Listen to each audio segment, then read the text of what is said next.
don't mind. If anyone has a question, I'll be happy to answer it. Any topic, any issue. Don't be shy. Yes, sir.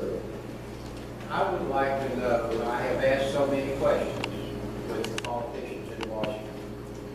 Why hasn't Obama been impeached and thrown out of office? Did we talk before I came up here? Because I already got that question. Well, the simple reason is,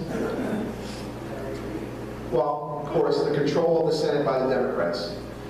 But look, there's an issue of white guilt that is powerful here in Washington, D.C.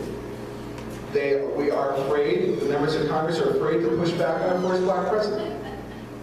Although I remind you, his mother was white. But I think this is political correctness, identity politics, fear, run amok, not wanting to create social unease.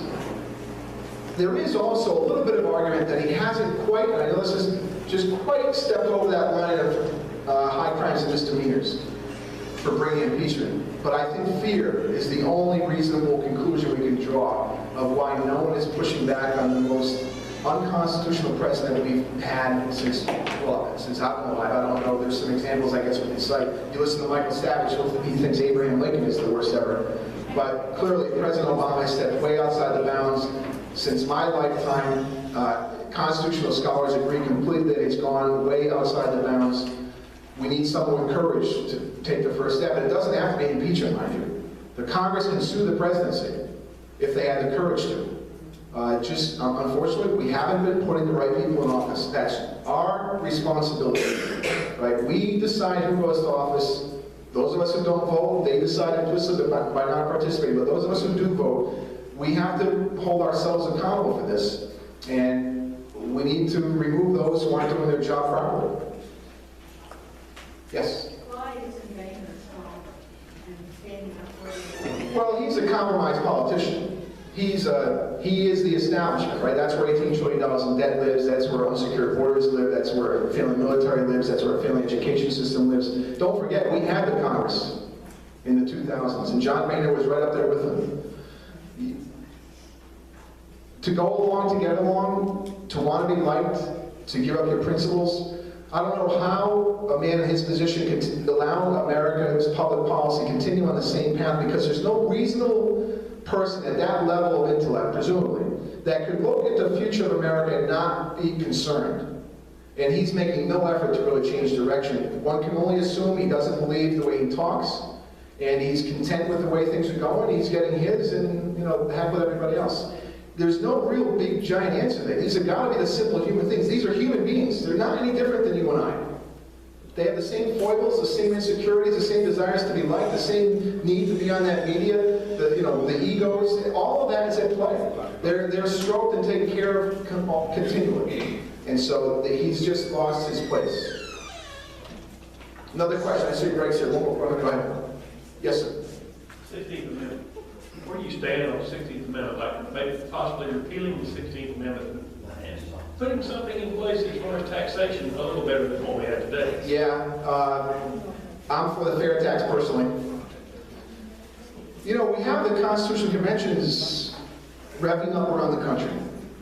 So, what you're suggesting is a huge effort, right, to change an amendment, to get another amendment. So, I'm all for it. I love the idea that there's a grassroots effort building around the country to exercise the responsibility that is available to us through our state legislatures to affect the Constitution and change what goes on. I assume that you, if elected, would not vote for Boehner to be the Speaker of the House, and because he has gutted all the conservative representatives on the committees.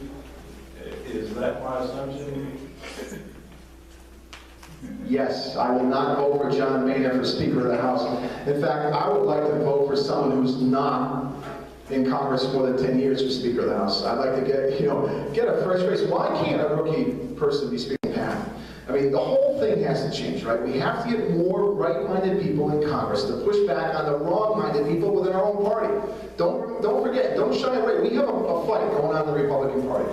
The left of our party has been winning for 30 years and going along with the Democrats the whole time. We now are waking up in the past 5 or 6 years, the conservatives, to try and yank it back to the right. So don't fear the fight. But no, John Boehner's got to go. The Supreme Court passed a law yesterday, the day before, on campaign financing. And I'm not quite, how does that affect you? I'm not clear on. There's just no limits on groups, but here's what's important. I beat this into my head over years. What the Supreme Court says does not have any power to enforce their opinion. Yes. It's crucial to understand that. The final authority is the sovereign. And who's the sovereign? You. I think she made a video of me giving a speech one time concerning nullification and African American slavery. She took it out of context, and that Reverend Al used it on MSNBC. So the question Jefferson and Madison asked themselves, what happens if the federal government usurps their power and makes a law that's not there? What do we do? He wrote the Kentucky Resolution and the Virginia Resolution. It says you go back to the Constitution that limits them, change them down. So that's a long round question. I don't care, because the Bill of Rights, which is what the federal government cannot talk about it, the First Amendment says you're free to do whatever you want to do. So I don't need their opinion. We just have to have the guts at the state level and our representatives to say no. Because what we are, we're ambassadors. I'll be the ambassador from our state to the federal union. He will be the ambassador from his district to hold them accountable. But our lobbyist is in this room. Group debate on the First, Second, Fourth, and Fifth Amendments. It's No. going on now. No. Thank you very much. That's all I need to hear. Can you give us your thoughts on Obamacare? I know that Reed is saying that those who are affected by it are liars. So I'm a liar. It has affected me. And you can tell Hayden that. It's affected me. I don't get my much needed services that I used to get because these plans changed. So what is your thoughts on Obamacare? Well, first off, as I spent 5 months of my life I'll never get back by reading Obamacare. Again, it goes back to Article 1, Section 8. Where is health care? And this is philosophically. Just because there's a guy named Bosty who wrote a book, an essay called The Law in 1850. And in it, he talks about liberty, he talks about plunder, a few plundering a little, many plundering a little bit, or no plunder at all. He talks about the idea of what liberty is. And he talks about the society issues of the time. He goes, we're not against education or healthcare. He doesn't look like things back in those days. We're just against government run all these things. See, we know free markets are the answer. I don't care what the subject is. I wrote a paper on this in 2010. At that time, there were 267 health insurance companies in the United States. If the Commerce Clause, Article 1, Section 8 Clause 3 was done correctly, all 267 would be in North Carolina competing for your dollar.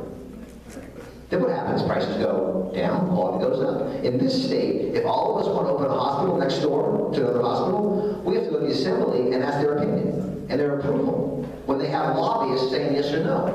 See, that's not free markets, and that is R&Ds. So my thing is, there are the IPBA panels, they are there. There are they call it the cost of a life, where they want to have, you'll have $85,000 on your life, basically spent between the age of 15 and 45. This is Plato's Republic.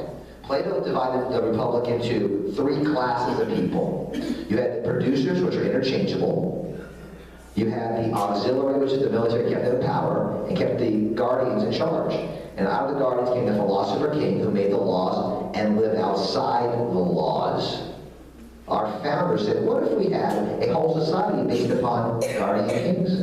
And we're all on that level. As Jefferson Madison said in his 57th Federalist paper, said, America will never have a tyrannical government that way, because Congress and their friends must live under the laws they pass.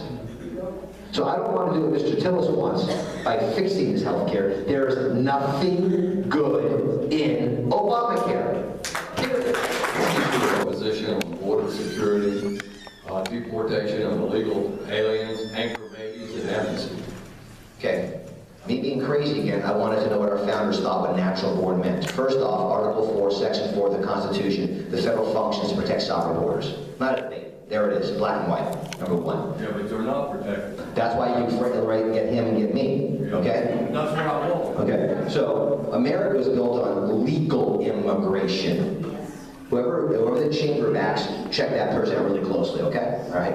They're doing my opponent, I think they're doing his as well. So Article 4, Section 4 changed the federal government to its responsibility. Who changed individuals? That's you and me. Okay, number one. Number two, we're built on legal immigration. America is great because we were that way. But you can't have legal immigration without having sovereign borders. The federal, look at the Statute of Liberties feet. Those are chains being broke from the feudalism of Europe to our country. We need to sharply reduce the number of legal immigrants we have, move away from family reunification as the basis of the system, back to a national origins-based system so that we don't have one dominance from one particular country. And it's not just securing our borders where the illegal points of entry are. We must secure our borders at legal points of entry. 40% of all illegal immigrants enter our country on a short-term visa. It is our fault that we allow them to stay, and that's what we need to focus as quickly on the illegal side as well. If I recall my civics class correctly, the United States Senate is the only one body that can enter us into a treaty with any nation or any individual involved. If you're elected, sir, there is a proposed treaty floating around right now that regulates commerce of firearms and ammunition, etc., throughout the entire world, regulated by a UN committee. I don't get to vote for those people. I'd like to know your thoughts on that, and your thoughts also on our general relationship with the United Nations. You should be out of the United Nations. My Article 5, which is on the table, the final chapter is on globalization. We must remove ourselves from every one of these global bodies. It's not just the UN. It's the World Health Organization. It's the WTA. It's the litany of alphabet soup that we need to remove ourselves from if we believe in the Constitution as the organizing principle for our society. So this idea that the Supreme Court has ultimate authority in every decision is unacceptable. As late as 1826, Jefferson said the Mayberry case is not status law. It is not. The Supreme Court, we did not chain one man in a row to 9, 10, 11 in a row. That's not America's system. So the answer is our states are duty bound to say no to unconstitutional acts.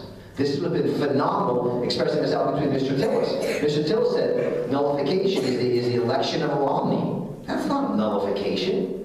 Nullification said no, and nullification does not lead to secession. It leads to a more perfect union by us holding each other accountable to the rule of law. So I cannot wait if Mr. Tillis is chomping on the bit to debate me. I can't wait for that. I hope we have some time to talk. But I want to understand how, in this state, Common Core is pushed by our Republican Party. I want to know why Obamacare, Mr. Tillis, was the one that started state exchanges. He didn't say it's if we have Obamacare, it's how we implement it. I want to know how our property is being attacked with public-private partnerships. The same thing you talk about in Texas, we're having here. We're selling our left lane of our interstate highway paid by excise taxes, Article 1, Section 8, Clause 1, constitutionally, to a private entity and most likely a foreign company for a 50-year lease. History's showing it in California. So I want to know how that's conservative, Mr. Tillis. I'll attach myself to his answers on the constitutional things and just reaffirm, when you hear the phrase public partner, private ship, please strap in, because you are about to get robbed. Some of them work, but that's a cave-in by the Republican Party, left side of the Republican Party, to get access to cash. Be careful of public-private partnerships. Obama ran those in 2008.